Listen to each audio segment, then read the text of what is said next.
LLAMA Dramas. Help with the Harvest by Kim Cox. At Raspberry Nook Farm, it's the harvest today. They must gather the crops in fields far away, so the llamas get busy, no time to delay. They're off to pick veggies and stack up the hay. The crops are so tall, they've done lots of growing. They need to be picked and the grass will want mowing. The fields need ploughing and weeding, then hoeing, and the seeds for the next year will also need sowing. Up at first light, when the cock started crowing, the llamas bustle about with much toing and froing, then line up at the gate. It's time to get going. In the sky overhead, the hot sun is glowing.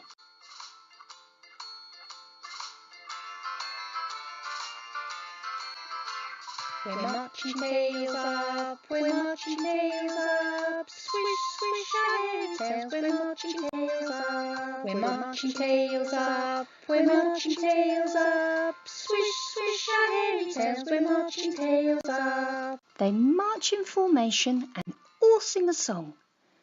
Lashes doesn't join in, as the rest sing along.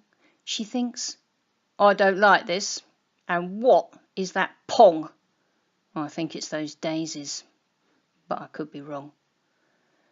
The flowers are buzzing as they welcome the bees. The treetops sway gently. There's a delicate breeze. The air, rich with pollen, is making her wheeze. Lashes scrunches her nose and lets out a sneeze. Whooshoo! The heat of this day is making her hazy. The bees and the bugs are all driving her crazy. I could do with a nap, though I'm not at all lazy, she thinks in her sass as she tramples the daisies. It's a long way to go, and she fancies a snack when she sees in the distance an old-fashioned shack. As the others march on, she nips off down the track and in through the door, which is open a crack. There's a yummy packed lunch just inside her rucksack, which she pops on the floor and then starts to unpack. She hopes no one will mind, as quite soon she'll be back. Then the wind takes the door, which slams shut with a whack.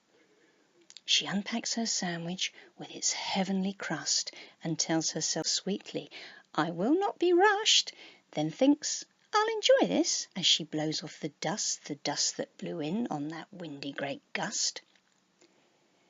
Now full up from lunchtime, with crumbs round her muzzle, she picks up her juice drink and takes a good guzzle, then fluffs up her pillow and gives it a nuzzle, thinking it must be nap time. Why work hard and struggle? In the fields they can't find her, and soon start to mumble. Lashes is absent, turns into a grumble. We've stacked up the hay and tied straw into bundles and neatened this plot from what was a jungle.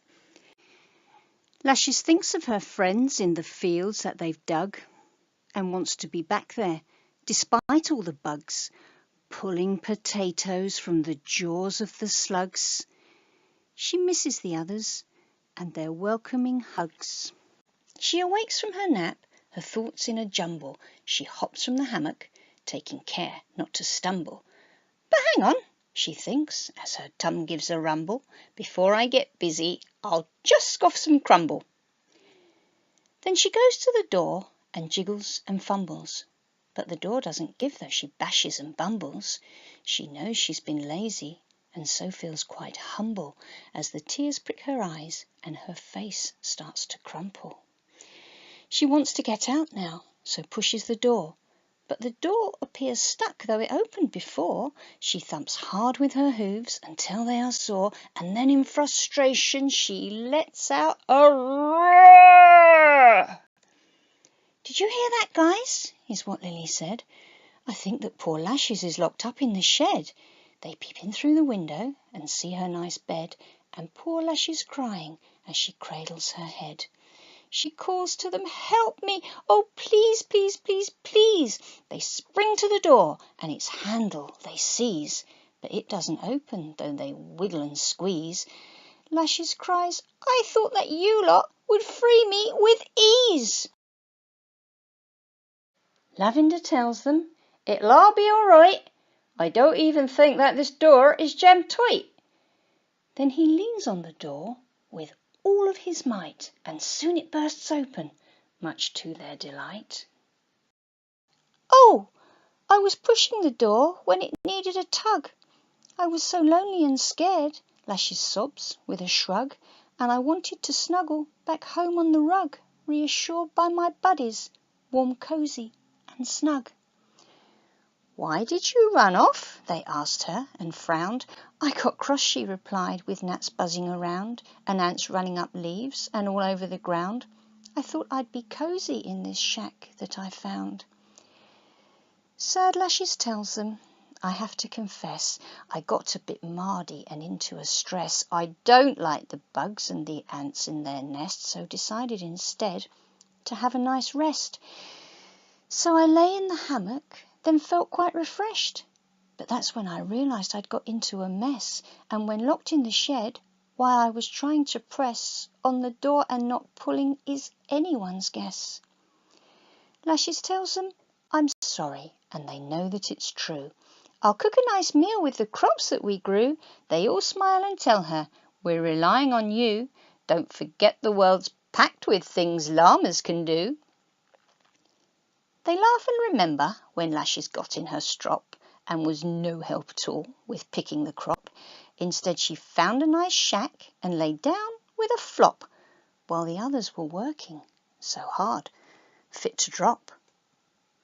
"I should have helped more on the day of the harvest. And do you still love me even if I'm a pest?" They all whisper to Lashes, "The answer is yes. We'll love you forever. To have you we're blessed."